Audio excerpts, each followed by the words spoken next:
নমস্কার বন্ধুরা, আপনারা সবাই কেমন আছেন? আশা করি ভালো আছেন। আমিও খুব ভালো আছি। আজকে আবারও একটি নতুন রেসিপি নিয়ে চলে এসেছি, মসুর ডালের ডাল তড়কা।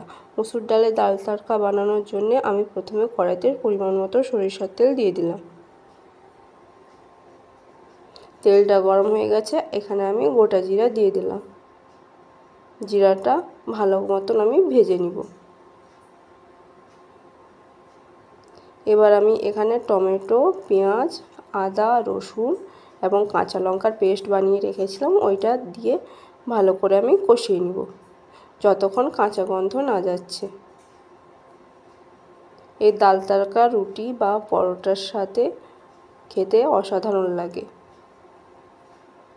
বন্ধুরা একবার হলেও বানিয়ে দেখবেন, খেতে খুবই ভালো লাগবে। এবার আমি মশলাটা ভালো করে কিছুক্ষণ কষিয়ে নিয়েছি। এবার আমি এর সাথে কিছু গুঁড়ো মশলা অ্যাড করে দিব।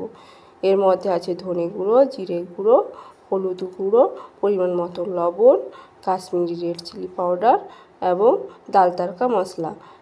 এই মশলা দিয়ে আমি জলটা দিয়ে দিলাম, না হলে মশলাটা পুড়ে যেতে পারে।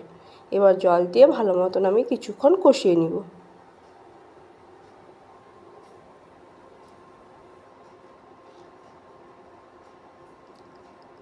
এবার মশলা থেকে তেল ছেড়ে দিয়েছে, ভালো মতন কষানো হয়ে গেছে।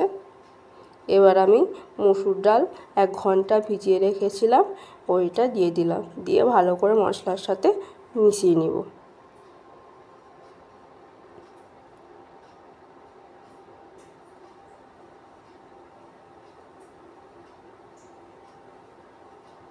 এবার ভালো মতন আমি ডালটাকে মশলার সাথে মিশিয়ে নিয়েছি। এবার আমি এখানে পরিমাণ মতো জল দিয়ে দিব।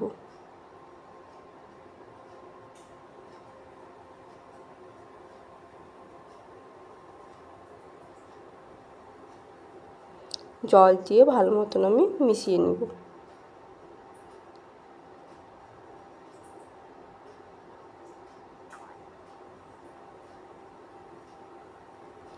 এবার ভালো মতন মিশিয়ে নিয়েছি। এবার আমি সেদ্ধ হতে দিব ডালটাকে।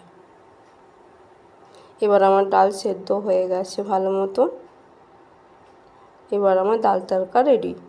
এখানে উপর থেকে ধনেপাতা দিলে ভালো হতো, আমার কাছে নেই, ওই জন্য আমি দিইনি। আপনারা চাইলে দিতে পারেন। ভালো থাকবেন, সুস্থ থাকবেন। আবারও একটি নতুন রেসিপি নিয়ে